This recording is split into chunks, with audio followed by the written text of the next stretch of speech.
We are back on the Rational Boomer podcast. Hopefully, your day is going well. It is Thursday, just a heads up. I'm recording this on later Tuesday night. Will was on yesterday, and tonight we have Tony. He is a fellow old guy, a veteran.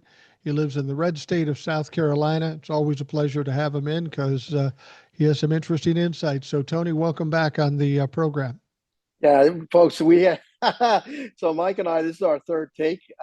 We have thunderstorms here, and it's really screwed up my Wi-Fi and even my cellular, which is with Verizon, is not doing that well. Listen, it's always a pleasure to be here. Mike and I have been doing this now for a couple of years. I only Yep. appear when after I have enough news information in me.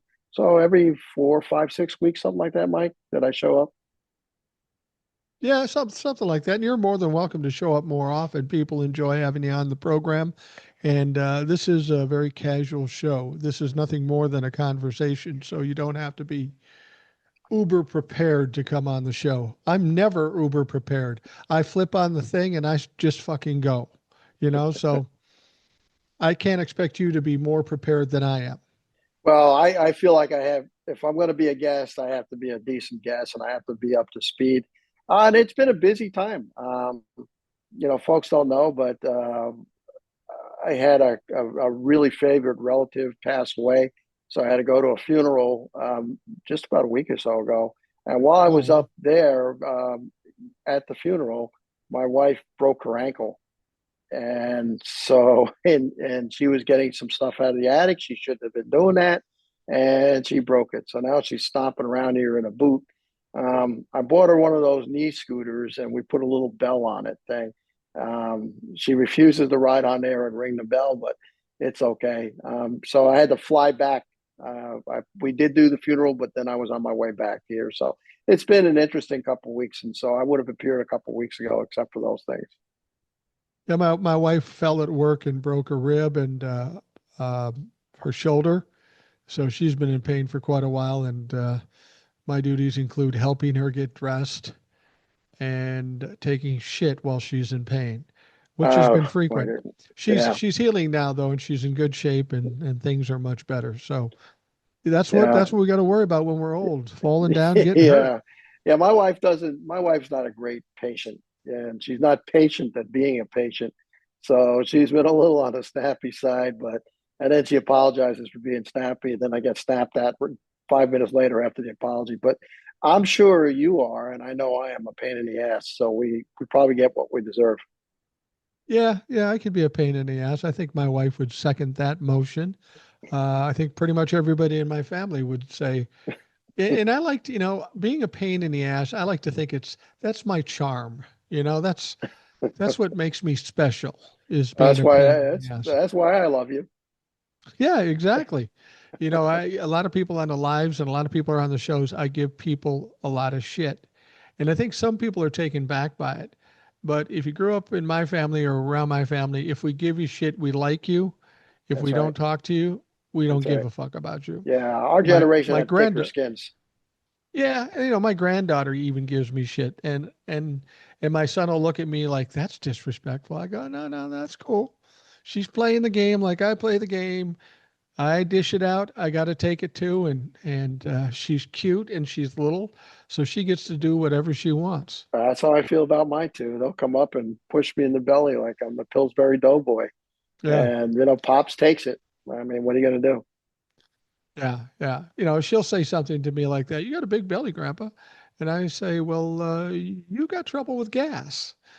Because this girl has no shame. She'll be sitting in the back of the car, and I'll go, Junie, what the fuck are you doing?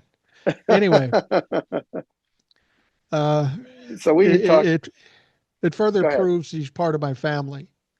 That's, yeah, that's right. That's right. So let's move on to the show because I think folks, even though we could do this all night long, and folks, when we're on after the show ends, we definitely go on for about another 45 minutes just talking about family and gas and everything that boomer grandfathers talk about. Yeah, exactly. Well, the first thing we need to talk about, and again, if things have changed since we recorded this, I'll try to update things with a addition to this podcast. But Sure. it's all what's going on with Iran and Israel. And this has been very scary for a lot of folks because of the way Donald Trump is talking. He's talking about, well, he's basically said he's in the war already. He says, we control the skies. We're sending planes over there. They sent an aircraft carrier over there. It sounds like he put us in the middle of this war without going to Congress or even asking anybody. He's just fucking doing it. Yeah. So the history, and I'm sure the audience knows the history, is Obama had a signed treaty with Iran, no nuclear deal.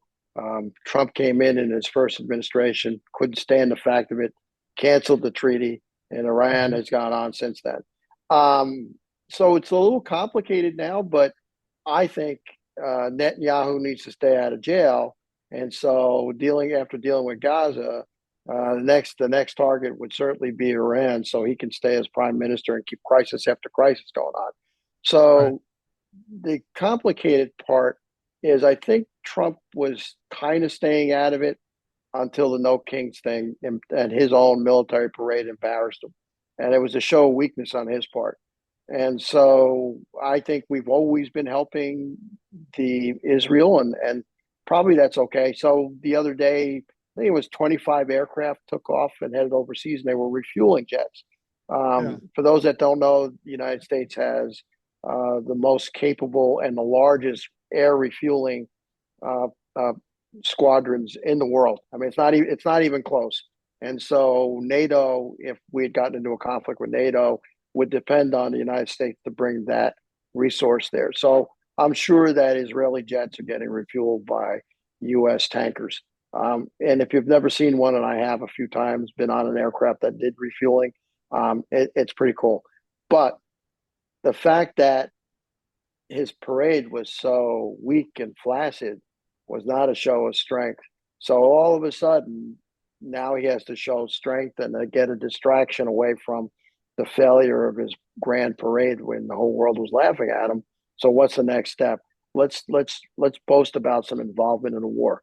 Now, what are we going to do? I'm not sure. I can't imagine that U.S. forces will drop bunker busting bombs. But I do think that U.S. forces will give bunker busting bombs to Israel. Um, he's talking big because he needs a distraction. I'm not sure we're there in a war footing right now. If we do, we're further isolated because NATO is not going to follow there. Although the British are sending some military forces into the Middle East, so it's a concern. I think we all know he's an imbecile. Yeah. So, and he makes stupid decisions, and there's nobody there to give him pushback. Certainly not his Secretary of Defense, his National Security Advisor, his DNI, the Department of National Intelligence. None of them are going to push back. If he makes a decision, he's doing it in a vacuum using his own demented brain.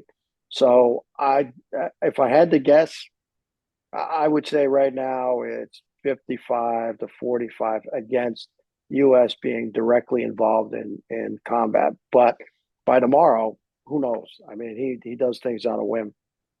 Well, I have a theory of the progression of what happened here, and it's a little different than yours. See what you think about this. We had the parade, which was as impotent as he is. We had the protest, which was the largest protest in history. Yeah, that's That right. obviously wounded him emotionally. He's a It did. narcissist, so he got a wound there. After that, he said, okay, now I'm going to go hard on the blue states with ICE. Yes, And I think yes, that right, was a response to that. right. Now, then he goes to G7. He's going to spend a couple days there. He was going to meet with Zelensky and the Mexican president, and he goes there, and then he immediately decides he's going to take off. And they make the excuse it's about Iran and Israel and all that stuff. But if you notice what happened when he was at G7, just in the short time he was there, he was doing a press conference, and he was going way off on a tangent. And Mark Carney, who is the president or premier, what is he, prime minister Prime Minister. of Canada, and it's his show and it's his country, basically cuts him off because he's making a fool of himself. That's right. I also noticed when you looked at the crowd, people had a much different um, posture when it came to Donald Trump. I think in the first term, people would go, fucker's nuts, but he's the president, so let's just kind of play his game. And now, after he's exposed himself to who he truly is and made the mistakes he's made, people are just kind of discounting him. Just kind of, this fucker's a joker. He's already Well, that's done right. everything he can do to us, so fuck you. And I think Donald Trump felt that going on around him, that he was kind of the joke. I think he got mad. He grabbed his panties, his petticoat, and his clean diapers, and just stomped out of there like a mad schoolgirl. He just took off. So now he has to do something else to prove he's tough. So that's when he says, I might be bombing Iran. And he basically wanted to say, fuck you to those people. You think you're tough? I'm tough. I'm going to bomb Iran. I think that's what the process was. Maybe it was a combination of both. But you can always guarantee how Donald Trump's going to respond. If something negative happens to him, he has to come back with some harder bullshit, at least in his mind. And it's a recipe for disaster eventually because people are going to Yeah. keep pushing back, and he's going to go off a cliff. No, I think your theory and our theory. I think it's the whole week. I saw a clip with the French Prime Minister talking to the Italian Prime Minister when he entered the room, and her Right. eyes widened up, and they were staring at him. Um, there is no respect for him in the G7, absolutely none. And I think he felt the room, and he, like you said, he had a temper tantrum, and he left off, and now he needed some kind of show of strength. I mean, he's just had a bad week altogether. I mean, um, comments about the shooting in Minnesota from Republicans didn't go over well. Of course, the parade wasn't great. The protest wasn't great. The G7 wasn't great, and it's one disaster after another. You can only you can only shield him from so much stuff Right. for so long, and his staff. So long as he stays in the White House, they could tell him, and they have been telling him that everything is great. My understanding is the protests caught him off guard. He had no idea that that stuff was going on, and because they were said you're very, very popular, which then led into his weak ass parade. um, I didn't watch the parade, but I've seen enough clips. um, the soldiers phoned that in. Yeah. There's some conspiracy that they got together to do that. No, I don't think that happened. I think they didn't want to be there. They were told you got to be there, but they weren't told you got to march in a disciplined way. They were just said they were probably told. I can see it happening now by their immediate supervisors, the sergeants and the staff sergeants and the rest. Let's just get through this and go home. And that's how they Well, marched. Let's just go. Like the tank was funny. The one where you can hear the treads going by, that was hilarious. But the gal walking with a drone over her shoulder, that kind of summed it up. They yeah. they really were just phoning in, and they didn't really give a damn. Um, for folks that don't know, I was a junior ROTC instructor as well as a military officer, and my cadets would put them to shame. My color guards would put them to shame. My cadets would put them down. We're talking about kids that are 14 through 17 years old who know how to march and step. And I know for a fact that those soldiers know how to do that. They just were told you don't have to do it, and they didn't. And and they weren't handpicked like the other day when he sat before a handpicked group of soldiers. They weren't handpicked. They Right. just wanted to be done with it, and that's what they did. Yeah. I think he really, see, that's the thing. This is a difference between Donald Trump in the first term and Donald Trump in the second term. In the first term, he had some relatively reasonable people who kind of knew what they're doing. And when he would go too far, they'd pull him back. And they knew how to manipulate him so they could pull him back. Right now, he's just running rogue because either the people around him, are too scared to say anything, or they're just as dumb as he is. They don't know anything. And this is what it looks like when when when a batshit crazy guy gets to do whatever he wants, Yeah, and they're that used never lasts well, goes well, or lasts long. I mean, they're using them as a tool. The rich want their tax break. Stephen Miller wants his immigration stuff. Other people want to cut social programs. All this is going on around him. He really has no guiding philosophy. And so they're using him. But then there are people that are just plain scared of him. So his Secretary of Defense is scared of him. His Secretary of Homeland Defense is scared of him. His Attorney General is scared of him. I don't think Pam Bondi has some kind of initiative or a grand plan herself. She just wanted the Attorney General job. So the ones that actually want those jobs for their resumes, they're scared. But for the others, they're getting exactly what they want, which is what conspiracy minded people and what the religious right has always wanted. They want to change the culture of America to suit their interpretation of what the United States should look like. These are all people like little kids. Uh, I'm going to be the FBI director. I'm going to be the Secretary of Defense. I know how to do it. I know what's going on. And then when they get there, they go, holy fuck, I had no idea. It wasn't fun all the time. There's actually work that needs to be done to keep the fucker operating. And I think Pete Hegseth is finding it out. I think everybody's finding it out because we got incompetence from top to bottom. If you watch that parade, two things you noticed. Donald Trump's face looked like somebody pissed on his cake. That's right. And Pete Hegseth's head was hanging the whole time. And what we found out afterwards, Donald Trump heard the reports of how shitty the parade was and how big the protest was. And apparently he went off on Pete Hegseth. He He was did. ripping him one side down the other. He did. And he said, he said the troops were just, like you said, mailing it in. The tone, he was talking about the tone was wrong. He was quite critical of Pete Hegseth. This might cost Pete Hegseth his job, to be perfectly honest with you, because there's only so many ways he can think to make himself look good, and the military is one way. And the moment he starts thinking or understanding finally that Pete Hegseth is a fucking fool, he's going to want to change him out. I mean, he had 4 different defense secretaries in his first term, so Pete Hegseth, based on history, doesn't have long. I think it's going to be a race to who goes out first, Marco Rubio or Pete. And is I've heard Tulsi Gabbard's also in trouble. So we have 3 of them are in trouble. I think the military parade was probably the biggest fuck up. It just totally mortified and embarrassed them. Like he said, was the tone. I think he was expecting some goose stepping soldiers, and he didn't get Yeah. that. But in the military, if you don't like your leader, you're not going to do stuff.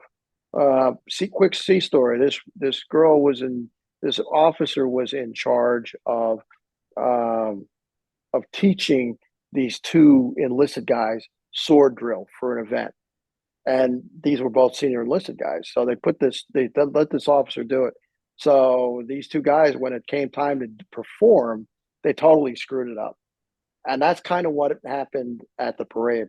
They were told to do this. They didn't want to do it, and they didn't do it. It wasn't if when those troops actually need to go into battle and actually be serious, they will be one of the finest militaries in the world, bar none. But this was they know they were being abused, and they weren't going to stand for it. And so, what was the repercussion? How is Trump or Hegseth going to go down to some E3 who was just marching in a column of other E3s and punish him? He's not. He might take it out on some generals, but who gives a shit at this point? Frankly, Yeah. I'm surprised that the generals and admirals and other flag officers haven't resigned in protest en masse, and uh, that would be a courageous thing to do. And just like, but they're politicians. They're as much politicians in the military as they are in Congress. You don't get to be a flag officer strictly on bravery. You get to be a flag officer by being a politician on your way at a certain rank on your way up. Yeah. Yeah. But, I'm thinking if you're 65, 70 years old and you got a pension and all that stuff, I might want to just get the fuck out of there while the getting's good. Because And you're either going to embarrass yourself or hurt your reputation. yeah, well, their pension is great because it's a lot more than mine. And then they were also offered positions on boards and as part of companies and things like that. So they end up with $200,000 salaries working for big defense contractors after they retire, in addition to their pensions. Yeah. Now they only have so many years they could do that because they're as they're trying to sell, let's say Boeing on something, they can only do that for so many years. Then Boeing moves on, gets rid of that general and hires a new general who just retired. Right. Um, so that brings us to the current military situation that we have, and however Donald Trump got to where he is, maybe this was inevitable for Donald Trump to step in here. Now, Donald Trump told us during the campaign, "I'm the peace president. No more new wars. I'll end the Russia Ukraine war in 24 hours. I'll end the Israeli Hamas war. Russia Ukraine would have never happened if I was in office." Ironically, every time he told Vladimir Putin to do something, um, Vladimir Putin do something worse. So it's not like Vladimir Putin respects Donald Trump. I will say one other thing. Remember when people have forgotten about this? Remember when Donald Trump said, "I'm frustrated with Vladimir Putin. He's got to stop doing this. I'll give him two Sure do. weeks." Sure Two do. weeks. Or else what, Donnie? Well, it's been 2 weeks and 4 days now. Nothing's happened. And that's just But so typical of Donald Trump. yeah, but something has happened. There's been some arms transfers to Ukraine, quietly done, but done True, nonetheless. true. So, all right, and those are not. He's not taking credit for that because he's still beholden to Putin for some reason. But the United States, something is happening in the United States that they're quietly still supporting Ukraine, and maybe it's because he is pissed off at Putin. And this is how he's getting back at him. Okay, you didn't. My 2 weeks is expired. Let's send another $100 million worth of weapons and sell them to Ukraine because he's not going to give it to them. He's going to sell them to Ukraine, and Ukraine's getting money from Europe to buy that kind of equipment. So something is happening. I just don't. I personally don't think he's going to go to war because I don't think he has the guts for it. I think he's going to try to make tough boy comments, and then he's going to go ahead and do a taco, Yeah. And so once he does a taco, it doesn't matter. It keeps us out of war because he's also hearing that he's splitting his coalition. So the libertarians and others are saying if you do this, we're through with you. Yeah. And so I'm positive that Republicans in power and other people in power don't want to lose in the midterms too badly. If they lose, it'll put a stop to everything. The investigations. If the Democrats take power, we're going to have investigations like crazy of everything and everybody. And so, if he goes to war and he splits his coalition even further, then he's definitely not only is he going to lose in the midterms, which we expect now anyway, it's going to be a massive change, which can then affect the Senate as well as the House of Representatives. And God help him if we get a super majority in the Senate, because then the motherfucker's gone. He's done. He's done. And we don't know that he wouldn't be done anyway if he gets us into Yeah. an unnecessary war, because those Republicans sat back and watched the biggest protest in American history. We don't know how many people. I've heard anything from 4 to 12. Yeah. And so whether it's 4 or whether it's 12, a lot of that was in red states like my state, and so they can see the writing on the wall. And so whether if Trump is throwing them under the bus, they're not going to sit still for it. So we will see. Well, you're in South Carolina. It's a Yep, red state. And a yep, lot of people thought all these protests only happened in blue states, but that's not true. It happened in Texas. It happened in a lot of red states, and you experienced it just in your town in that's right. South Carolina. Not the biggest town in South Carolina, No, but you not had a by a pretty long good shot. turnout. We had an amazing turnout. So we had no Kings in South Carolina, which is Aiken, South Carolina, which is a very small town. Um, it was roughly 2,000 showed up for us. At the same time, there was a counter protest. It was supposed to be a veterans counter protest. They had 12 to 15 people. We did it at an activity center. And so there's a driveway going down the activity center, and the Trump counter protesters were on the right, and the No Kings were on the left. And it went on right down this road that's there, it just was wall to wall, 2,000 people yelling and screaming, and people honking horns and supporting, and some people giving us the finger as they drove by. Lots and lots of positive energy. It was well managed by the police. The 10 to 12 that were on the other side were yelling Trump, Trump, and then yelling at us, but Trump is your president, Trump is your president. Some young couple, Latino couple, went over to talk to them. Nobody saw them do it. Big mistake. They got yelled at, they got cursed at, they were told to go back to Mexico. And the organizers went over and grabbed these two kids and brought them back and said, "Don't go over and talk to them. Nobody's allowed to go over there and talk to them." The police told the organizers that they wish those 12 Trump supporters were as well behaved as the 2,000 No Kings protesters that were there. It was amazing, and I've done a bunch of videos, so I've posted them on Facebook and TikTok if you're ever interested. A couple of them, but pretty well received, and of course, then I post to my Blue Sky account. So I did at least two videos showing the march and showing the difference between our protests and Trump protesters. And the Trump protesters, I talked to Mike earlier, they look exactly what you would expect MAGA to look like. So we're looking like Duck Dynasty, Yeah. and it meets something else. I mean, they were just long beards. One guy was saying, "I was a veteran. I served my nation. I did this, and Trump's my president." And if I could have spoke to him, I would have said, "Well, I'm a military retiree. You probably got drafted, which was great that you served, but you served, maybe 2 years and you got out. And you're probably collecting a pension based off those 2 years. So you're full of shit. And your pension's going to go away if you keep it up." But they're too stupid to talk to. I talked to this little Latino couple. I said, "Don't go talk to them. You're not going to change any minds. You're not going to get any information, and you're going to get insulted again." And so it was amazing to be part of this historical event that was going around the country.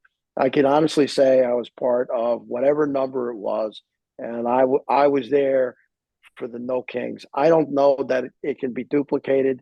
I hope they come up with something else like a nationwide strike or something like that.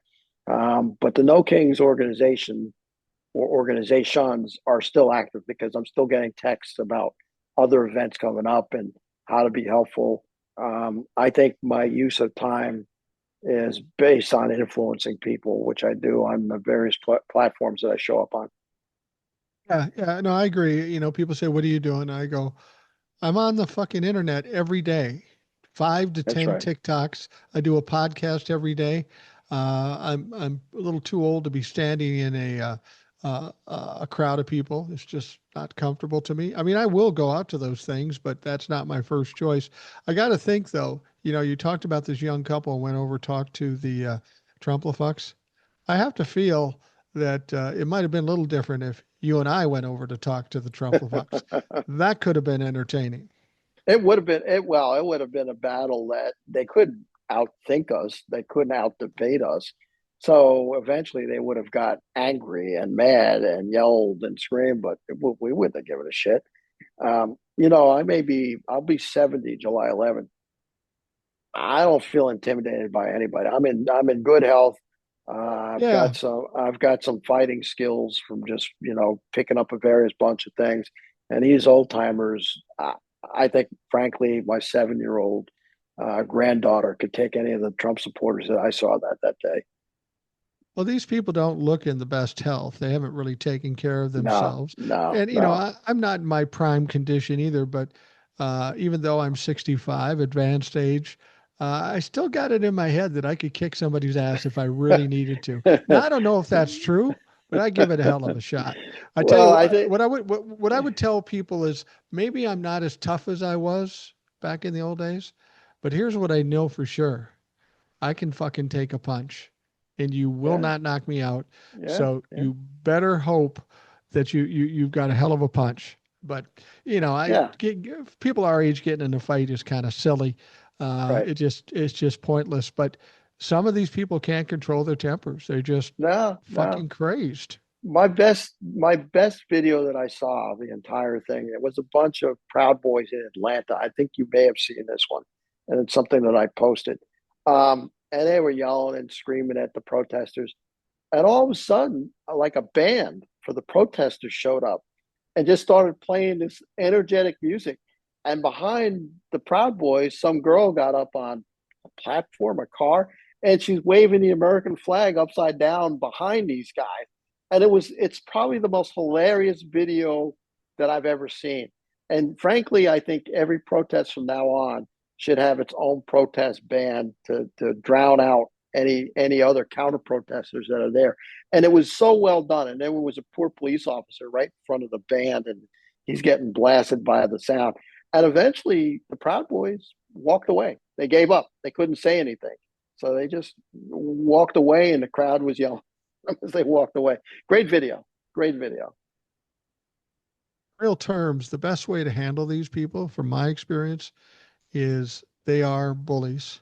So if you stand up to them and get in their face and they start talking long and loud and you start talking long and louder, they get frustrated and they don't know what to do with somebody who is pushing back on them. They want the people to be cowering little Democrats so they can be the big time bullies. But you push back on them, they don't like that shit. That's maybe one of the reasons I don't get much shit from Trumplefucks on TikTok, because I'll take them on. I've done it on the podcast, and they don't like people who are going to fight back. They only want the people that are going to cower and run. Oh yeah, there was a couple guys on a Facebook post from I think it was Democrat. It was a Democrat Facebook group. So I posted the videos that I had made, and then a couple guys came at me with some stupid stuff, and I compared resumes. I abused their manhood. I said you're small minded and you're a racist and you haven't accomplished anything and you live in your mother's basement. I don't even know why you're in the Occupy Democrats group anyway, just to start trouble. So after this went back and forth, one guy told me to shut the fuck up, and then I didn't hear from him again. And the same thing happened with the other guy. I went on about, you never served in the military. How you even, why you, what you accomplish with your life? And here's what I did. And I'll list all the stuff I've done. And that was the end of him too. He also told me to shut the fuck up. And he said something else bad. I can't remember what it was, like just die and shut the fuck up or something. And that was the last I heard from him. And then there was all sorts of remarks after that, little hearts and stuff for what I said to them. They're bullies. The thing that was worrying was that in a couple places the police got involved, and I can't tell if the protesters were just doing something wrong. So you've seen the videos of the police on the horses with Yeah. sticks beating down on like an old protester. You know, it looks bad for the police, but were the protesters, in a place that they shouldn't have been and were forced back, and maybe they kind of deserved it, or did the police move in on them, like I've heard in some places, and just start throwing tear gas and other kinds of ordnance? I can't tell. I can't pull it, but there was enough of conflicts in some of these places. Where the Marines were, I think, as I understand it, they made one arrest or they detained one person. So they were a non-entity. They were just put there to start shit, and that's what's going to happen. Because Trump knows that the next election is coming quicker. It's a year away, and so he needs to rile up his base to come out and vote. So his thing now is how badly run Democrat blue cities are. So we've got a lot to worry about. We've had this major success, but now what? We can't let them get away with that, but we also can't let everything escalate to a level of violence where people No. are getting shot and beat down with horses and whips and all this other stuff. So I'm not real positive. Mike, well, small red town, not going to have a problem.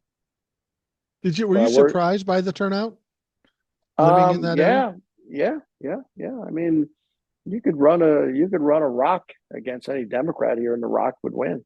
So I don't know where they were voting wise, which then led me to believe that there's some. I mean, I don't want to be a conspiracy person, but somebody explained this on TikTok, that there was a drop off for the number of votes at the presidential level, then by a lot for the next levels down Yeah. locally. And Yeah. that was like in a lot of different, and I'm going to say swing states that this happened. And then they talked about the machines being receiving an update just before the election. And the company said it was a minor update, and it turns out it wasn't. So I think it's Rockland County in New York, or one of Right. those that's Rockland suing. County and something in Pennsylvania too. Yeah, that's suing to actually go back and look at the actual votes versus the tallied votes. So I don't know. I just, looking at what I saw, looking at the energy that Kamala Harris had in the last election versus, the energy that Trump had in the last couple of months before the election, it just seems that how did she lose? We've got Yeah. 35, 40,000 here in one place, and you got 200 at another. How'd she lose? So I hope, those counties do go ahead and do the comparisons. And to be honest, I'm kind of hoping that they find that something was a little fishy, a little suspect. And not that we can do anything about it now, but maybe that is an issue that can be fixed. 250 million from Musk went someplace in the Right. last few weeks of the election. Right. But again, And I don't want to do conspiracy. no, I don't really talk conspiracies either. And people always ask me, why aren't you talking about this? Why aren't you talking about it? And it's the same thing I said prior or right after the election. Show me some evidence, show the That's right. evidence. But even still, unless the DOJ, unless the Democrats do something about it, it doesn't matter if they cheated. The only thing I can hope for right now, say they found out Donald Trump cheated on the whole election and he lost. There's nothing in the Constitution that allows us to replace him and put in Kamala Harris. That's not going to happen. That's I don't right. know what's going to That's happen. right. We probably can't fix this until the next presidential election. The That's only right. thing we can hope for is we realize what went wrong if something went wrong and we fix it so it doesn't happen in 2028. But that's not going to make any changes here, even if they find it, because that'll be in court for fucking 2 years and That's right. nothing will change. So I don't get too excited about it. People say, don't you think something fishy happened? I said, I guarantee you something fishy happened. But if no one's able to do anything about it, I'm not going That's to put right. a lot of energy into it. Right. And, really, we're looking for 2026, right? We want to have this fixed before 2026, because senatorial elections are important. So, if we can fix machines, then we need to get this repaired before it. So I hope we find something, and maybe it's nothing. And I hope that it's just nothing, that it's just a natural drop off. People came to elect the president, couldn't give a shit about locals. But you're right. I mean, one of the big things that goes on in, I'm going to say blue sky, because that's where I'm bigger on blue sky, is that people are generally disappointed and angry about our national leaders like Chuck Schumer and the Right. rest of them. So, when the senator from, oh, what is his name, that got put down, Colorado, Christie Nome, he went to the Christie Nome thing. They Oh, that was marched. Padilla from Padilla, right? California. That's right. So they marched on the Speaker of the House. All the senators, the Democratic. What a fucking weak ass, thing to Yeah. march one building to another. It first of all, it looked stupid. It looked weak. It was nothing. Why not just close down all business in the Senate and in the committees and every place else and just shut down the government over that. Call in, try as best you can to get Christy Nolan to show up to committee meetings, all that kind of stuff. But no, we're going to walk from the Russell building over to the Wilson building in Mass, and we're going to show our displeasure. No effort, absolutely no fucking effort whatsoever. And so, part of what I try to do is add to the momentum to replace all these old ones. I think Schumer's dead in New York next election. Yeah. I think I do he's too. gone. And I think there's a movement of young people to run against the 80-year-olds that are around now. And that's a good thing. I mean, so the next set of primaries, they're going to look a lot different, with a lot of 20-year-olds, 30-year-olds, and 40-year-olds running against 80-year-olds. And I think the 80-year-olds need to go. We have absolutely no energy. With everything that's going on, the Democrats have not moved up in as far as favorability ratings. And I would say the audience that follows you, they're probably just as angry as we are Yeah. at the lack, at the lack of urgency that is being that anything is going to happen from the leaders we have. And this is what happens from having a centrist. Centrists um, basically try to play both sides. And so, last election, let's try to bring some Republicans on board. Didn't work.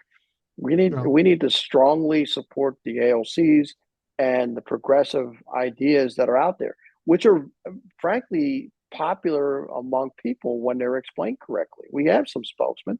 We can go into red states and explain health care for everybody. We can do that. We can explain that we need to tax the rich. They want that as well as we do.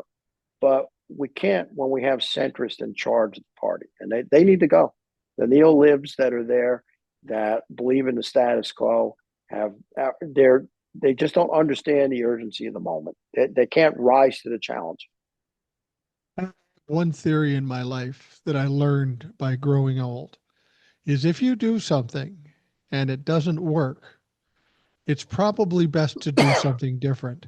And that's the problem with the Democrats. They did what they did on November 5th of 2024 and it didn't work.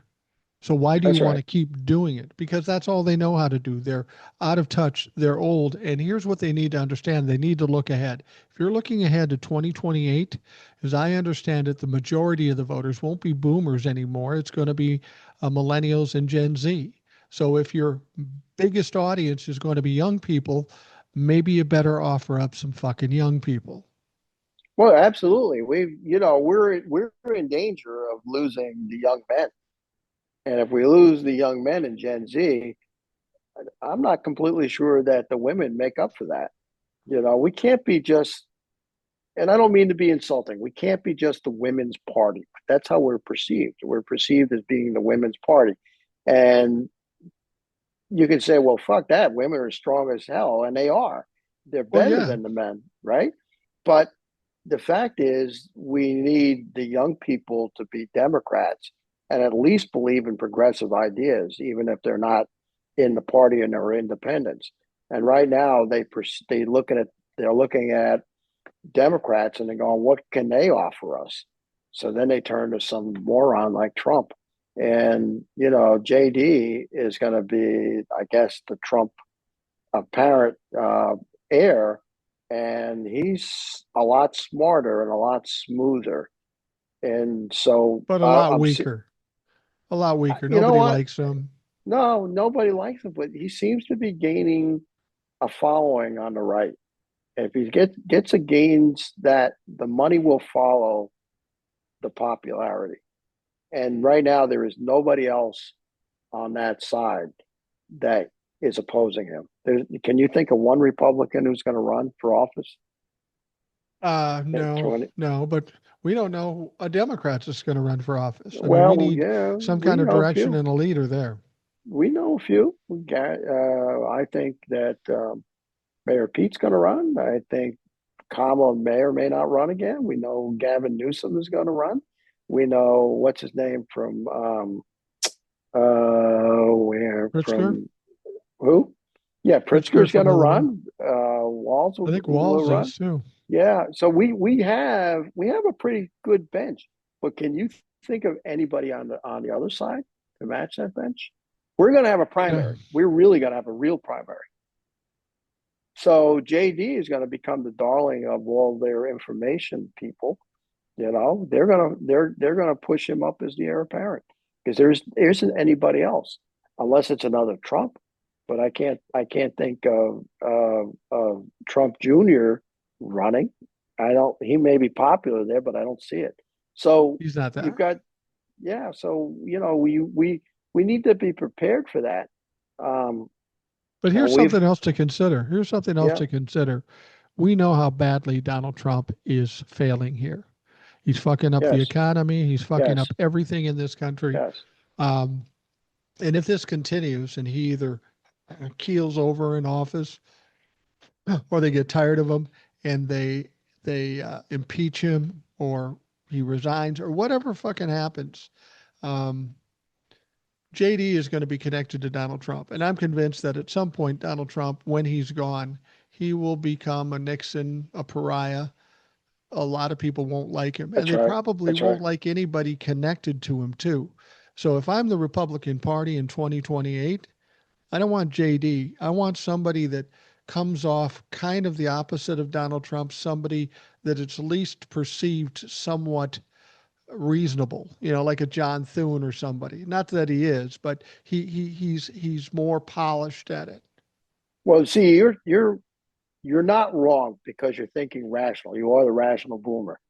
That's the irrational party, right? Right. True. And True. so outside of the Zelensky meeting in the White House, can you think of anything else that JD's attached to? No. No. So really, so he's attached to nothing. He's sort of in the same place that Kamala was at this invisible. He's invisible. So yeah, all right, Trump retires in disgrace and he's hated by three-quarters of the country. JD runs.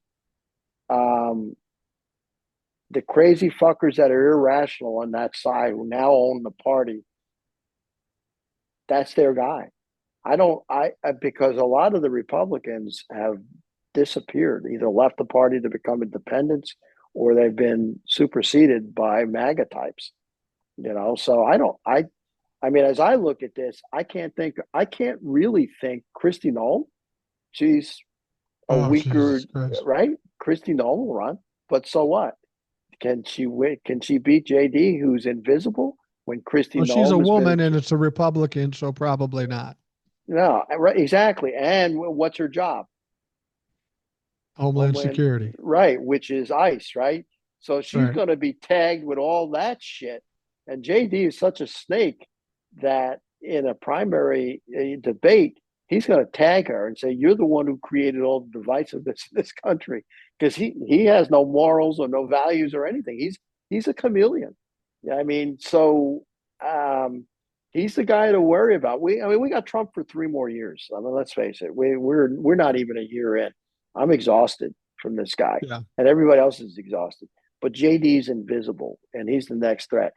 And then the money that supported Trump, not necessarily the Musk money, will follow probably JD.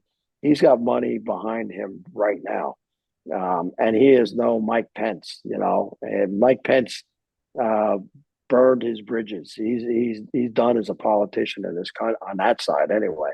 So Let me throw out another theory, give you something to think about, and I'm curious okay, as your answer. okay, Elon Musk and Donald Trump have their problems, right? yes, They sir, have their little argument. yes, sir. What did Elon Musk said? Elon Musk said Donald Trump should be impeached and JD should be president, which is interesting because JD and Elon and Peter Thiel are all kind of the tech bros.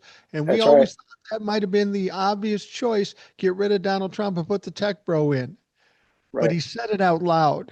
And here's what we know about Donald Trump. He's a paranoid motherfucker. So That's right. what if, and this would be, I don't know if it'd be unprecedented because it kind of happened with Richard Nixon, but what if he says, I don't like JD anymore. Get rid of this motherfucker and pull somebody else in. Whoever that would be, I don't know. It could probably Pete Hegseth or some stupid fucking thing. Right. But I see that possibly happening because Donald Trump is paranoid. Go back to Nixon. You had Nixon and Spiro Agnew. Spiro Agnew got shanghaied for his corruptness, and he was gone. And then they just pulled in Gerald Ford, cut a deal to pardon him. And if he doesn't trust J.D. Vance, is he going to trust him to pardon him? Is it better not to bring somebody else in to have a carrot in front of him? I'll make you vice president and president, but you got to do this. Depends on how much he trusts JD Vance. I don't think he trusts JD Vance at all, nor should he. I well see once again, JD Vance's invisibility is helping him with Trump. I, everything that you see when they're together, he's just so far off Trump's behind. I mean, Yeah, he's basically licking his prostate, right? yeah. So, I don't see him getting mad. He got mad at Musk, but once Trump's out of the way, Musk can come back to play with JD Vance this time, and tech money will follow as well. So Yeah. unless JD Vance is doing some shady shit on the side that can be investigated starting in 26 and then used against him to destroy his reputation, to me, I don't see it. I don't see him pissing off Trump. I see him as another Mike Pence, just kissing his ass all the way through until the end. That's kind of what I see. But I'm with you in that I don't think that Trump's going to make it all 4 years. He's looking pretty bad. No, He's looking rough. he's looking rough and he's sounding disoriented. He's Yeah, definitely sounding yeah, disoriented. yeah. I mean, at And it the we may end up. G7, he went off on a tangent. They cut him off. Yeah, it's the same. Yeah, but we've been saying this for a long time, and they keep pushing him along. Because they need him to be his capacity to lie and without any morality. They need somebody like that, and so they're going to keep him propped up for as long as they can get something out. Once his tax cut goes through, I don't know that they need him anymore. No, Maybe a lack no, of regular because his staff, well, the department heads can handle the lack of regulations. They can kill regulations. They can cut the sizes of the departments. They've been doing it. They don't necessarily need Trump. So once the tax thing is done, I don't know. We might see further proof of his being incapacitated to do the job, and at that point, it's possible that JD strikes, uses the 25th Amendment to get him out of there and becomes the president. I mean, that's the theory I'm going to throw out. What do you think? well, yeah, yeah, that's definitely a likelihood, and I understand the idea behind it. The thing is, I hope that happens because it will cause the Republican Party to self-destruct. See, now this we've talked about this with other people. The 25th Amendment is potentially there, okay? Right. And JD Vance and the cabinet would have to be behind him kicking out Donald Trump. But the problem with that is that the base, Donald Trump's base, will absolutely hate JD Vance and anybody who got on board to do that. So now you're dividing the Republican Party even more so than what we have right now. See, they're kind of in. I think Will and I were talking about this. The best possible scenario for the Republican Party and for is if he keels over choking on a Big Mac and he dies in front of the public. Right. Because if something, an assassin gets him, he's a martyr. And then Right. maybe JD could jump off of that. But Well, here's what I if think, though. if Remember, they kick him out, they're going to lose. yeah, but remember it's what a they have. They own all the propaganda apparatus in the country.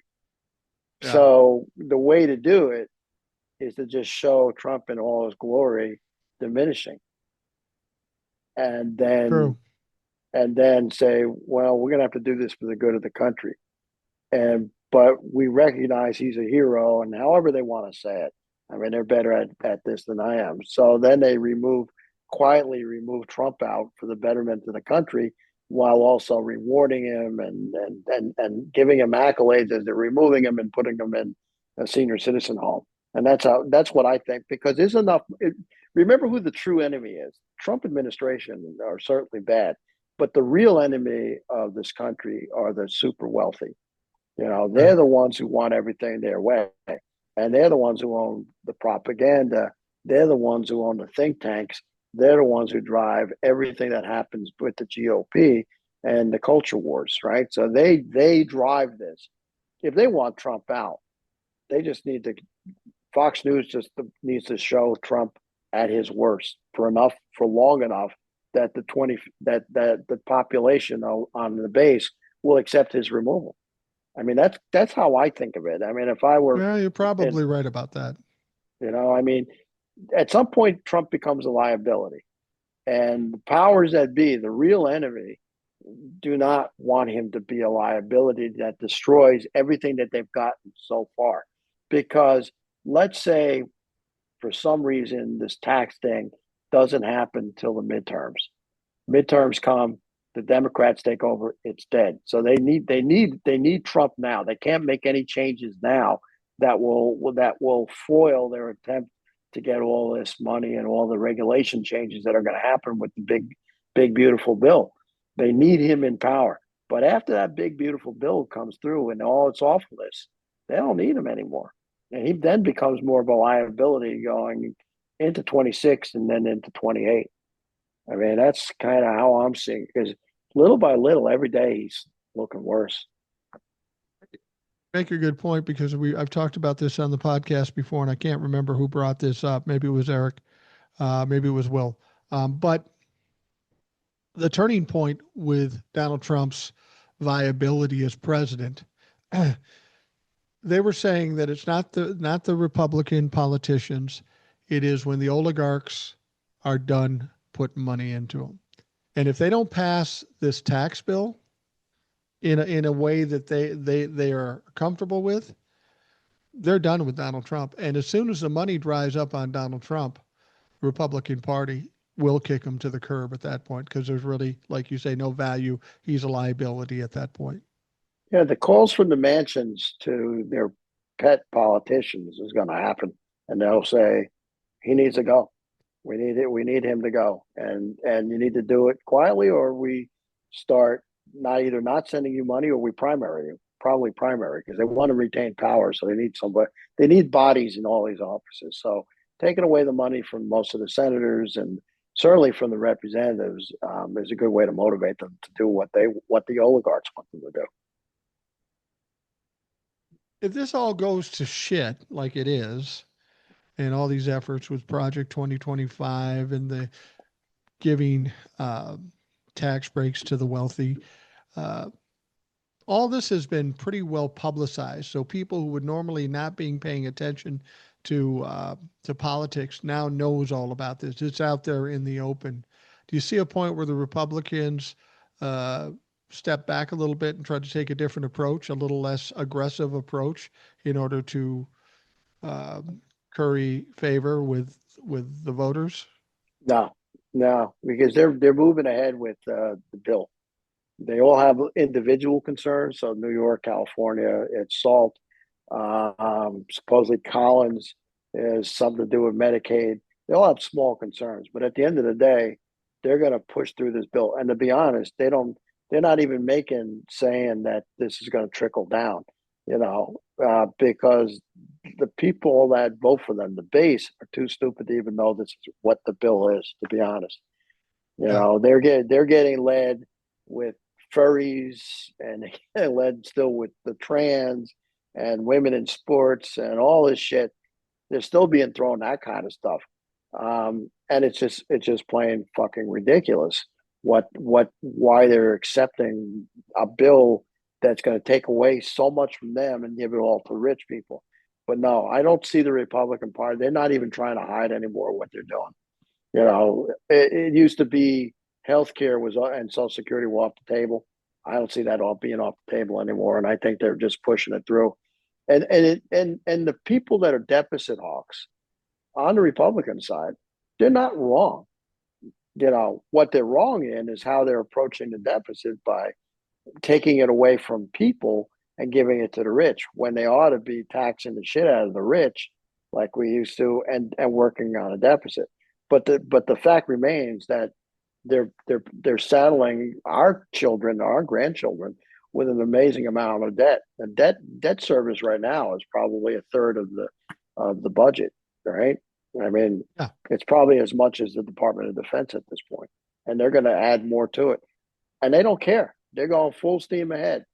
And I think they're confident that their propaganda arm and their think tanks and the rest will somehow still get people to vote for them, and they may not be wrong.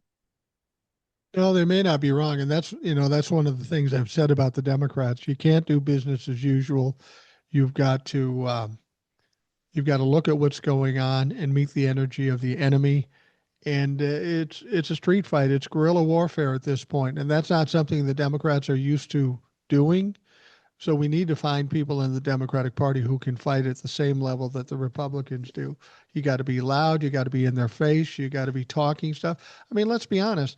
If these guys can come out and tell people that January 6, 2021 was a peaceful protest and they believe it, we're not talking about a bright crowd of people.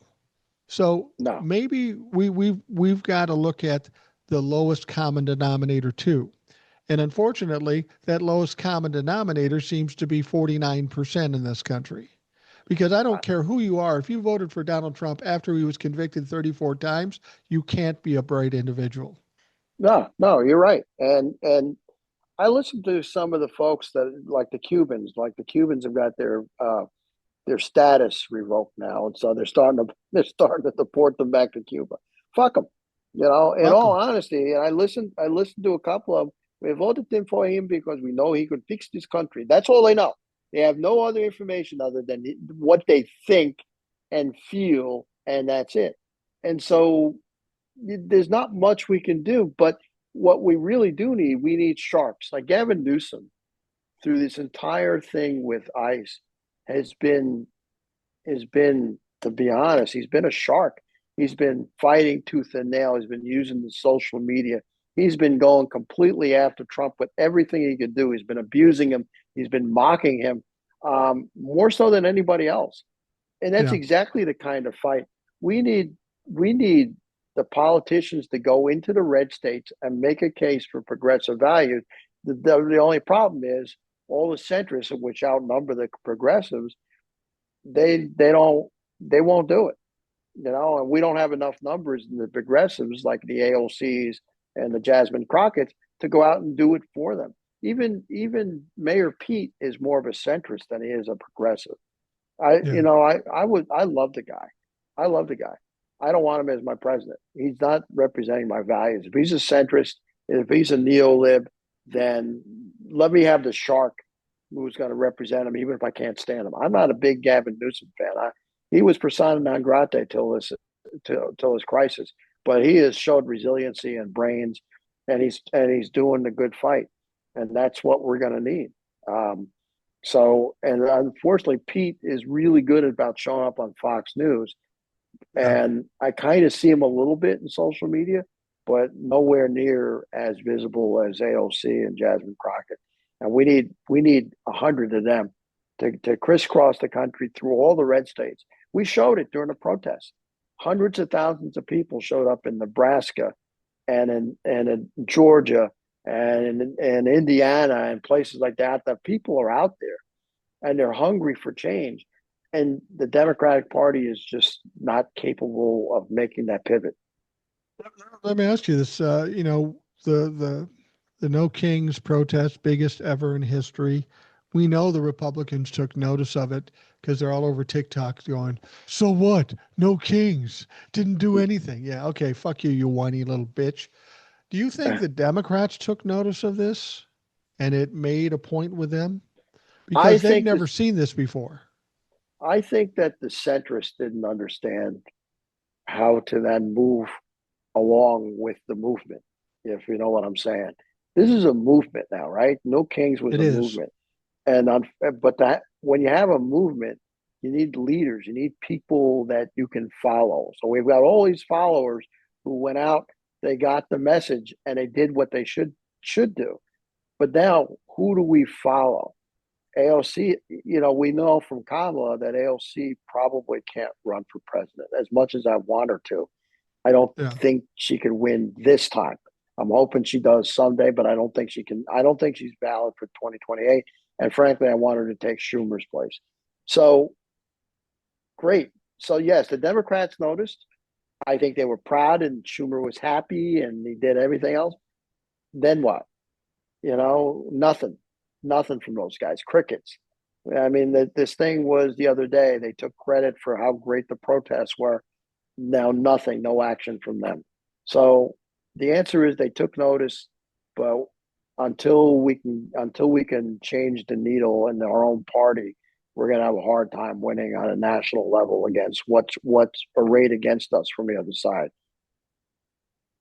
Well, one of the things I was talking about when Kamala was running And I think we have to take into consideration, and Gavin Newsom is a good example. Gavin Newsom has a lot of things going against him when it comes to running for president. He does. First of all, he's kind of an establishment, kind of a slick guy, and Yep. clearly people don't like that. That's why they Yep. voted for Donald Trump. He had the whole podcast thing where he seemed to try to not buddy up, but kind of compromise with rabid red fucks. Then he comes out and does this fighting thing. And I have a theory. If you're a Democrat and you're anywhere near or in a conversation with the Republicans, unless you're attacking, they're going to fucking hate you. They need a champion to go kick some ass, and that's the way he's projected himself in this particular situation. Now, when Kamala was running, a lot of people would saying, "I don't like Donald Trump, but Kamala's not the one I want," and they made the mistake in thinking, "I got to get everything I want in my candidate, or I'm not going to vote for them," and That's right. that's just not reasonable. I tried to explain to That's people, right. said, "Look, You you did. I remember want you doing it. you want this."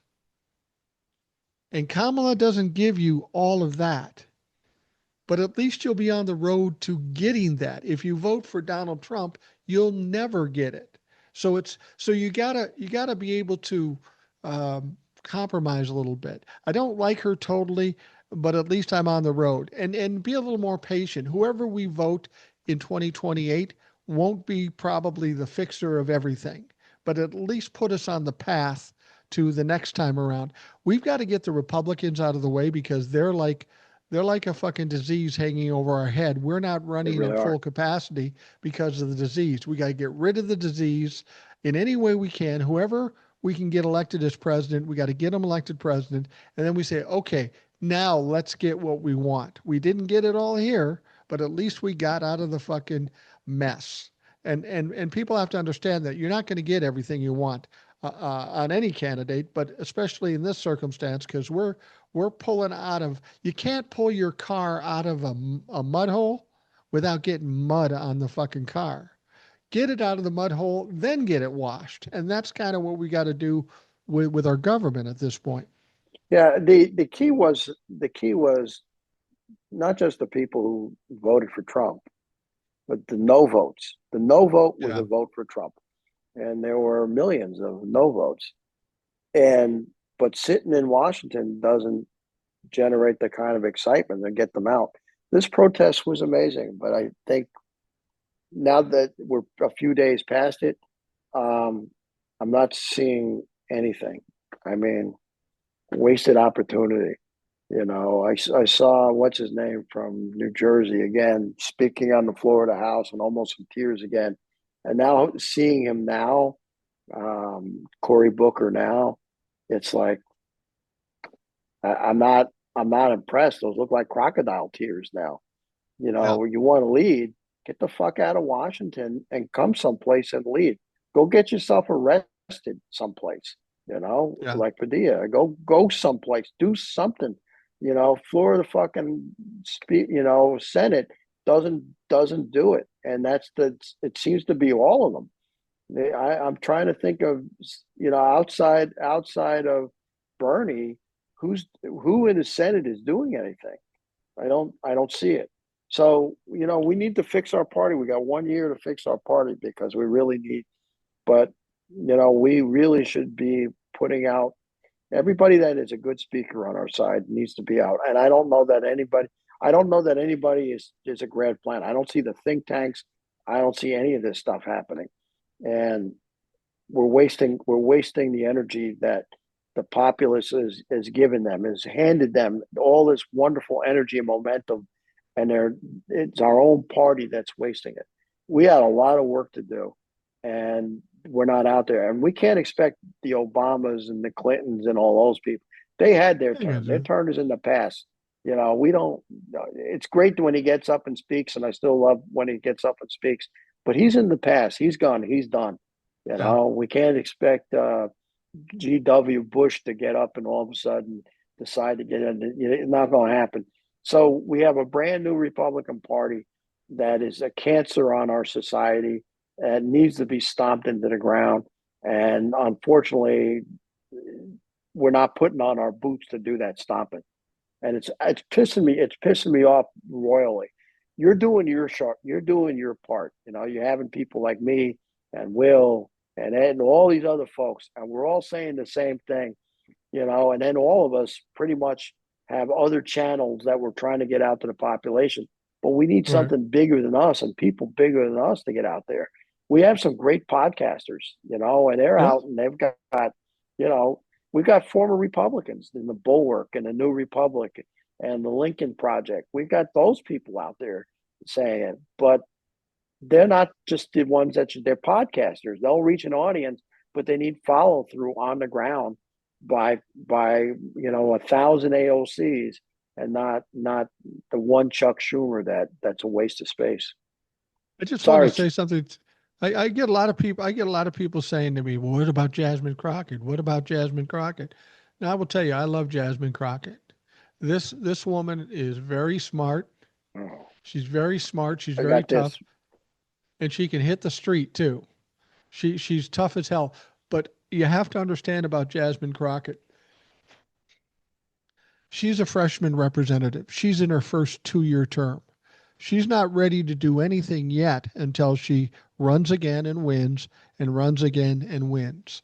She's in her 40s, early 40s. She looks younger than that. But Jasmine Crockett will be a great leader in the House of Representatives or the Senate or wherever she decides to go, but it's not now. She doesn't have enough behind her to run for president in 2028. That's So, right. as much as I like her and all these people like her, just get off of it. Let's keep her in the House because she's strong and she'll do her part there. But you need to give her a little time to build some uh, substantive Right. history before Right. anybody's That's going to right. vote for her for president. Yeah. And I AOC is see her. kind of in the same spot. She's got more time in, but she's still young. She's a woman. She's brown. She's got a lot of things working against her with this racist, sexist country. I'd love to see her as president too. I think she'd be great, but I just don't know that. No, no. I think AOC needs to go to the Senate, and I think Jasmine True. Crockett needs to maybe not right away, but she needs to put her sight on a governorship. She's from Texas, I believe, and I think she could bring a lot of energy and maybe be the one to swing Texas our way. So that's where I think That she should be setting her sights. I have another option for her. Have her win the seat this time in 2026, and then let's make her Speaker of the House at some point down the road. She'd be a hell of a Speaker of the She House. would be phenomenal. But she'd also, Ted Cruz is pretty vulnerable. Yeah, Um, so AOC takes out Schumer, maybe Jasmine Crockett takes out Ted Cruz, something like that. Because I don't know that of would any be other, awesome. but that would be awesome, or Cornyn or whoever, one of those two. So we've got two. Who else? I mean, who else is out there? You know, There are some good ones. There's an old white guy that I love, is Sheldon Whitehouse. He's got to be the yeah, smartest guy in the House. but he's He knows old, the Constitution. He knows the law. He's old, but he's right? reasonable. Yeah, I don't think but he he's should run old, for president. Yeah, he's old, right? but we should utilize, the resource he is as best we can. He could be a Speaker of the House too. I'm just not sold on Hakeem Jeffries right now. He seems to No, be too controlled by no, too many other people, a the bunch of old neolib. people, and it's frustrating because I think he had great potential. He did, and unfortunately, he's probably still listening to Nancy Pelosi, who I adore. Nancy Pelosi, who's one of the best Speaker of the Houses ever, very powerful. But her time has passed. She needs to go away. She needs to get out of Congress. She needs to retire, take care of her husband, and go away, and let that seat be taken by somebody run. And Hakeem Jeffries has just been a disappointment. Here's the thing. Here's the way I look at Nancy Pelosi.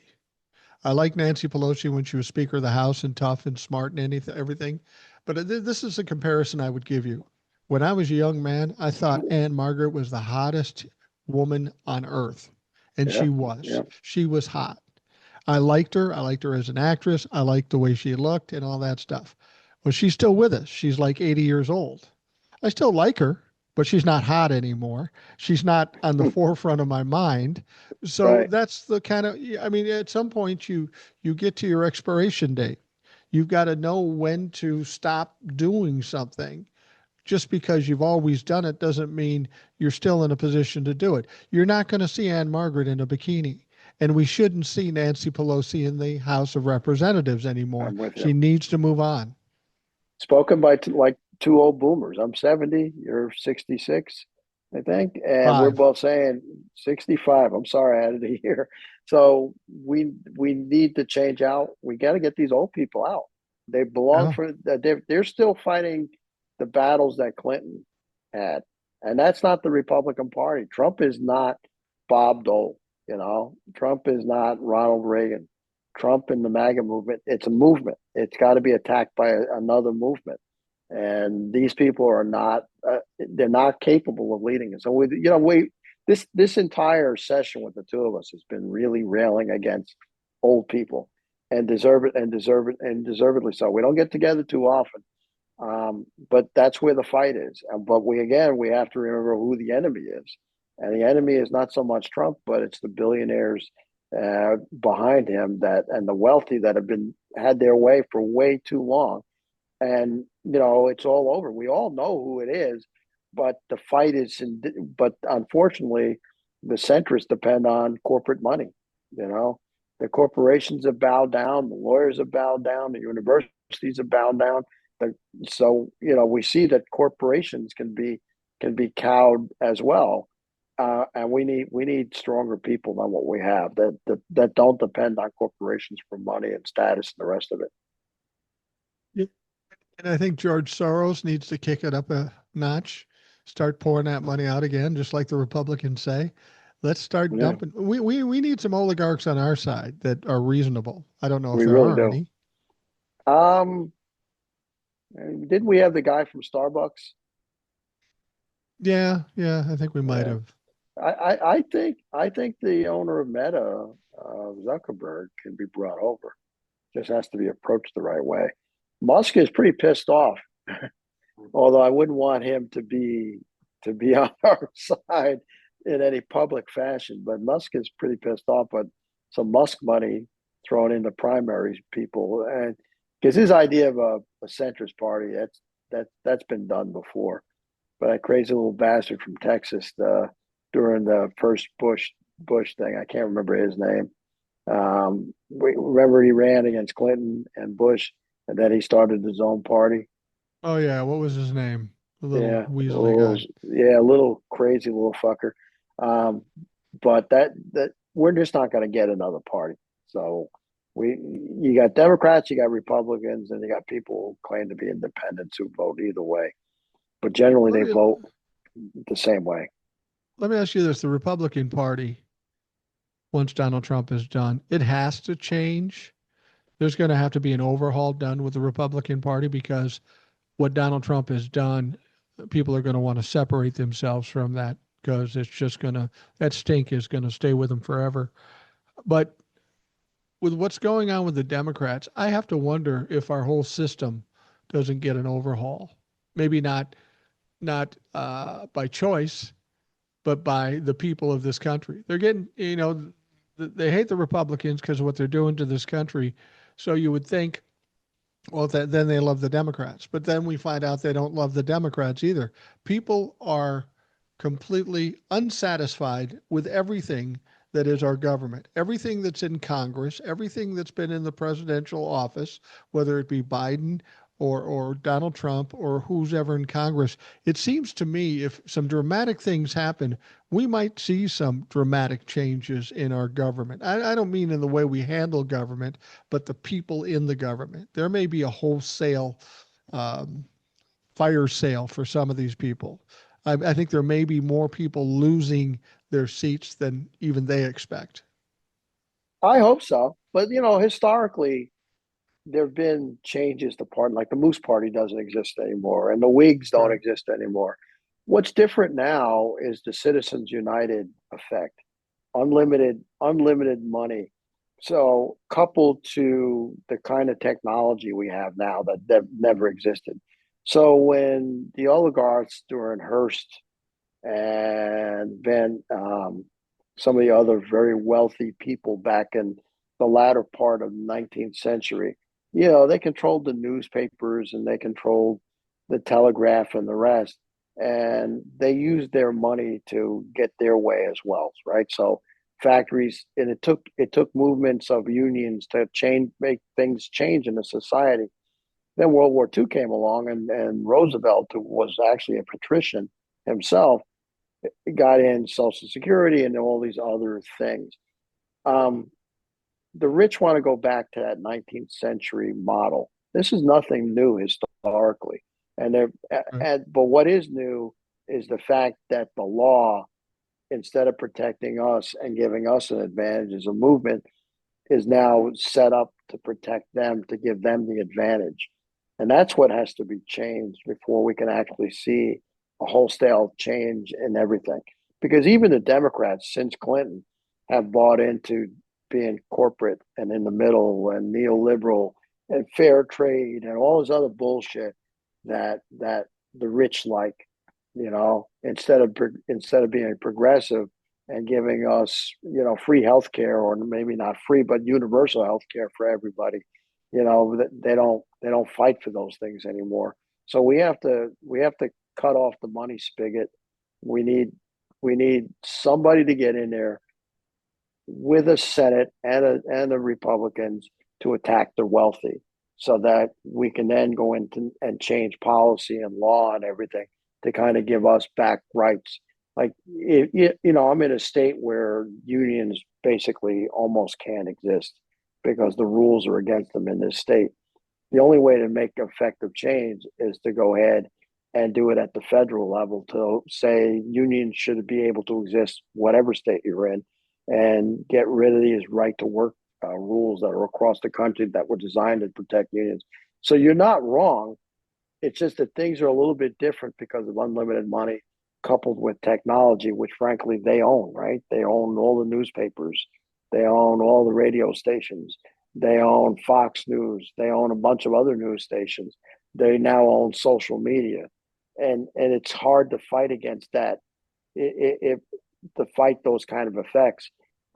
We know what the right thing to do is, and we need a plan to do it. First step is get rid of all the centrists in the Democratic Party. Then the second thing is to start winning elections based on the ideas that we know are popular with people, which would then bring over, ex-Republicans and independents, and then make the laws and start to rebalance everything back in the favor of the middle class and below. You think But we'll have an nobody's saying easier it. time? You think we'll have an easier time selling the more progressive side after experiencing Donald Trump for 2 years, 3 years, or whatever time he's here? The conservatives uh, got what you asked for, and now when economy goes to shit, the stock market goes to shit, everything has a problem. Do you think that wakes up these people that No, are staunch Republicans or centrist and say, yeah, maybe we should try the more progressive no. thing? Because we do It, want it these things for ourselves. it might win over. What it will do is that middle class Republicans who voted for Trump are dissatisfied. So they may make their changes with a lot of things. They may make these changes in this election and vote in a Democrat. So that'll give us a rare opportunity.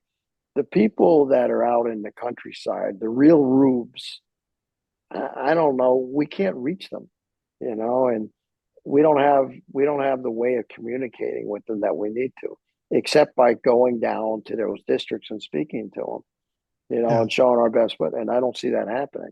There was a little bit of that with the Bernie and AOC stuff. That was very successful, but that ended. Nobody's doing it now, and we should be doing it. We should be doing it right up into the midterms.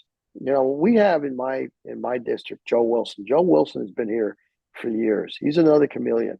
Whoever's in power, Republican wise, he's going to say whatever they say and believe whatever they say, and he keeps getting elected over and over. He has done nothing in Congress since he's been there.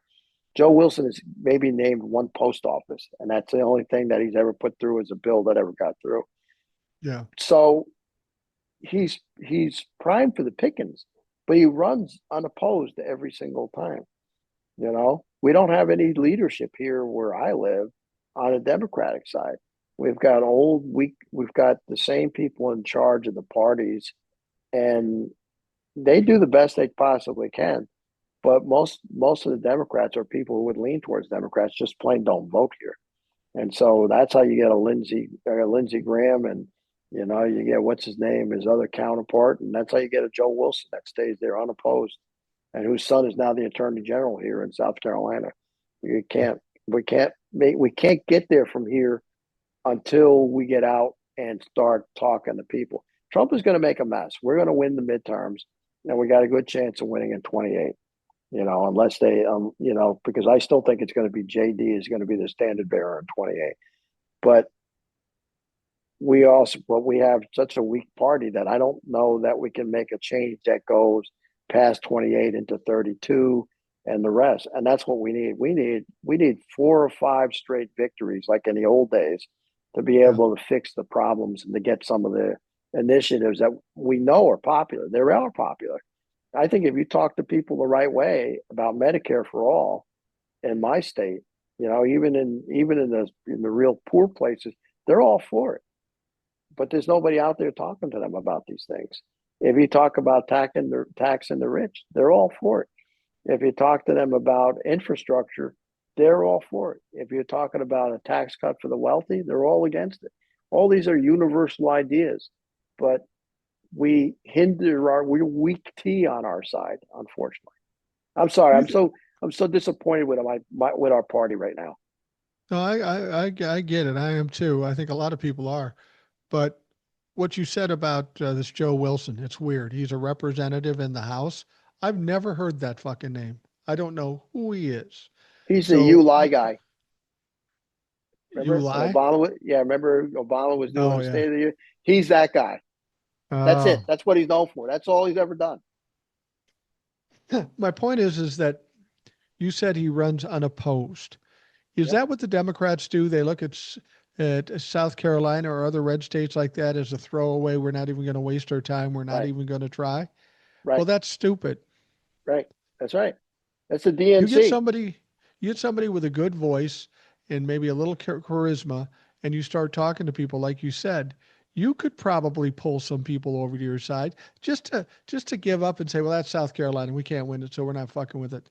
That's a lame ass strategy. And Yep. that's not a strategy for a winning combination.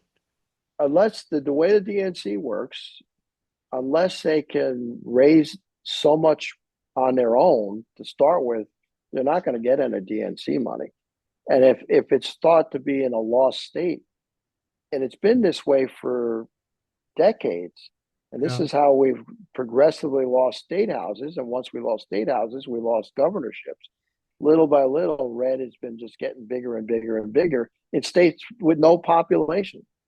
You Yeah. know, so long I guess if they kept California, I mean, the loss of Florida should have been a shock. There's no reason Florida Yeah. got blue, right? Texas, I get it, but the loss of Florida should have been a shock, and it never woke up our party. They should be doing a 50 state fight for every single district and raising the money and getting, and that's the problem. It's all about money, and right now, money has moved to the red side and has left the blue side because that's the winning coalition. Trump will probably Trump will probably put red money and millionaires into hiatus for the next couple of elections, right? 26 and 28.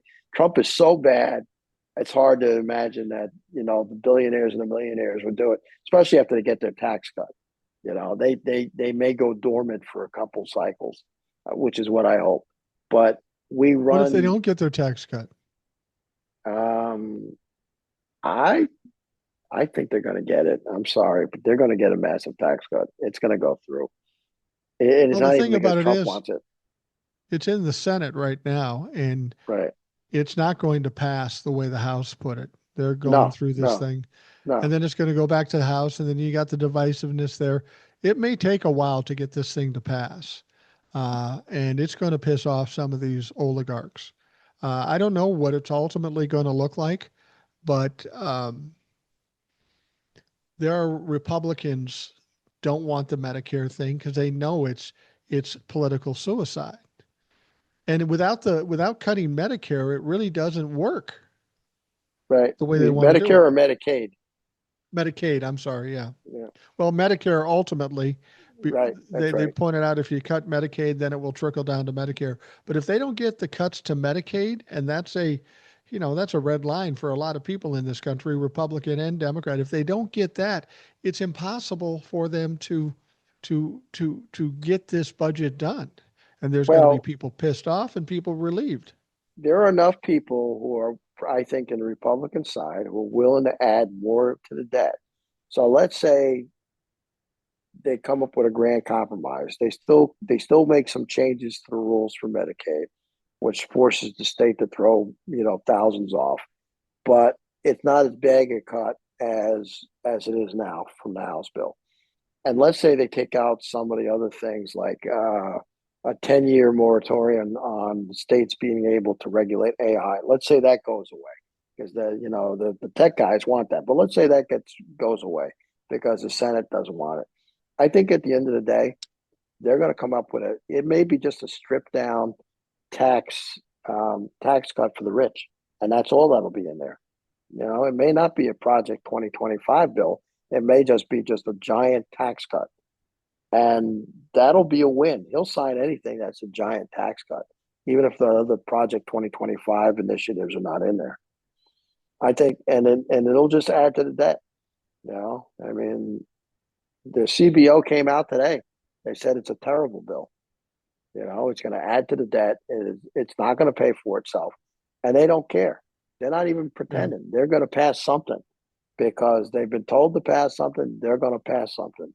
And this is actually, again, the behind the scenes oligarchs that are telling them, you got to pass the tax cut part. If we don't get this, that's fine, because there's a little bit for everybody, for every industry that supports the Republican Party. But if all they can get is the tax cut, I think they'll take it. And if it adds to the debt, the oligarchs don't give a shit about that. They No. don't they don't care about any of it. They'll raise the debt ceiling. That's all part of it. And they'll go on and add massive amounts to the debt like they always do. So um, I don't know what else to say other than that. I mean, they're going to get something through. It's just not going to. It's going to be. They have to at this point because they have fought tooth and nail. And the membership, whatever their beef with the bills are, at the end of the day, the Republicans, and they've been told what to do. They'll sign up for a bill. They'll do the political theater. There'll be one or two who simply can't do it, like Rand Paul probably won't sign for it.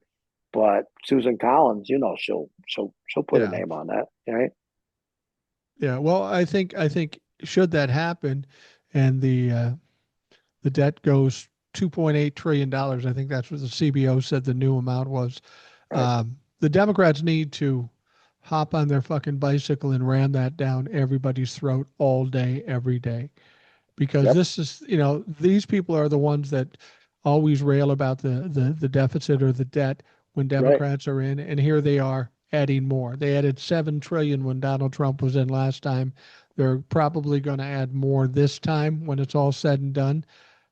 You've got to take that bit of information and you got to hammer it home. The Democrats haven't been good at it, but they better fucking change their ways because come 2028, if they don't, they still may not win. Depending on who they get as the candidate for the Republicans. No, you're not. Listen, you're exactly right. And we've been talking all night about the weak tea from the Democrats. They try to point out the hypocrisy. They try, but the message is not breaking through where it needs to break through, which is not our base. Our base gets it. They showed up Right. on June 14th. They get it. They know exactly what's going on. Our base, everybody that listens to your podcast understands that. They know, yeah. Yeah, but They it's know. it's the other side. It's the rubes. It's the 12 people that were on the right side of Odell Weeks that don't get it, and they would hate it. They would hate a lot of that stuff because I'm sure a lot of those folks that were over there are Medicare and Medicaid. I'd probably say Medicaid, looking at about what the way they were dressed and everything. But they're not. The message is not getting through that their Medicaid's going to get cut. So Well, I love. we got a lot to do. I lovingly refer to those people as dumb fucks because that's what they are. Yeah. We're coming to the end here. I'm going to wrap things up. Tony, I want to thank you for coming on. It's always a pleasure, as you know. And you Always. say you wait 5 to 6 weeks. You could tighten that up a little bit. You're welcome anytime. Well, I appreciate that. Our discussion tonight was pretty much in depth. I apologize everybody for being so down on the Democrats. Um, if you, I beat them up quite a bit on Blue Sky. I just tell Mike, I just got on Blue Sky not too long ago. I'm up to 26,000.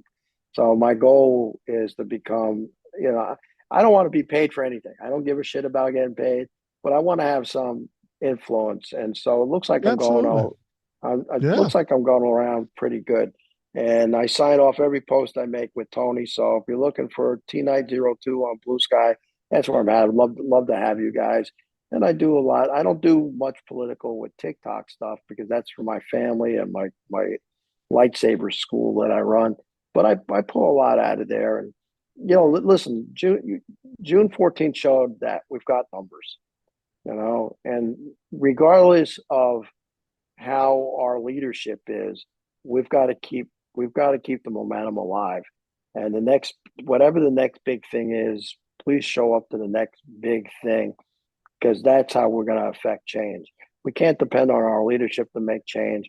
We can't really understand that we're not going to get any hope from the Trump administration, the Attorney General. The military looks like it's being handcuffed. So it's up to us to make the change. It's up to Mike to keep doing what he's doing. It's up to you and me to go out and get out there when they want us to get out there. They do a nationwide strike, I'm there for it. They say boycott Target, I'll boycott Target all day long. Don't buy anything from Absolutely. Amazon. I'll do that. And I think we've got the numbers to make those kind of changes and scare the shit out of the other side. I need to say something before we wrap it up. Um, Everybody who listens to the show knows Will. Will is on the show frequently. He was on yesterday, as a matter of fact, as you're listening to this. After we recorded, Will and I recorded, he texted me back. He said, fucking TikTok banned my account. Binder 38 US. They banned it. They fucking banned it.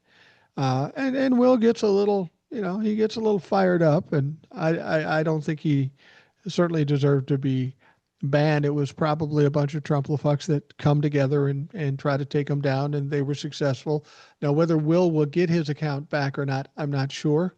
So this is what I'm going to tell you. He has a secondary account. He doesn't have a lot of followers on there right yet because it's a secondary account. But his new account is Binder 38 US 2, the number 2. So all of you that followed Will on TikTok, I want you, and even if you don't, you should go to his new secondary account, follow him there, and let him continue to have a voice on TikTok. He'll always have a voice here on the podcast. He can come on anytime he wants, but that's bullshit with TikTok. You mentioned TikTok, and um, today, the day that you're listening to this, this was supposed to be the start of the ban for TikTok. But on Tuesday night, Donald Trump announced that he's going to give TikTok another 90 days. So we got a 3 month reprieve on TikTok being shut down, and that doesn't surprise me in the least. But do check out Binder 38 US number 2. That is his secondary account. Go help Will out and follow him. That's well said. I've listened to Will a couple of times. He's very passionate.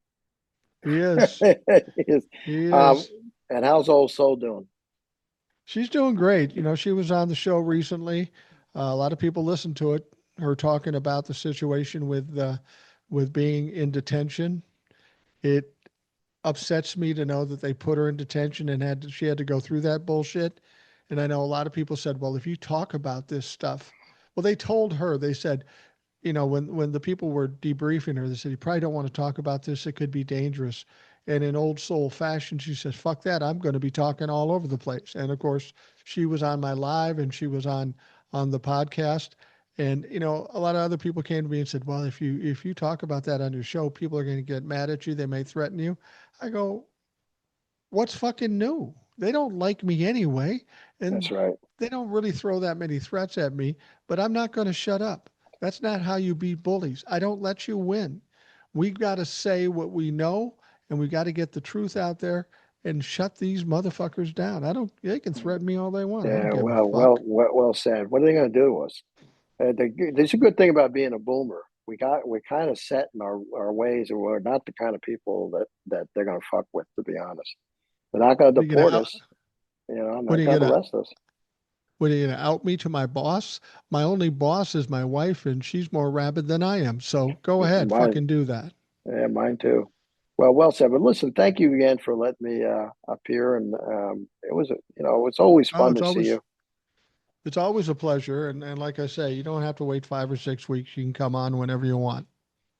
All right, and hope your wife feels better. I know you root for mine too. She's Yeah, stomping around absolutely. in that boot, and I can hear her coming. She's like peg leg.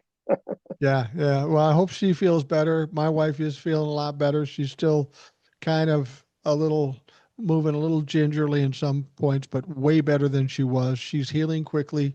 She's healing like a 30-year-old, even though she's 65. So I said, thankfully it wasn't your hip, because then it would be over. Oh yeah, absolutely. All right, everybody. Well, you have a good night, and thanks for watching.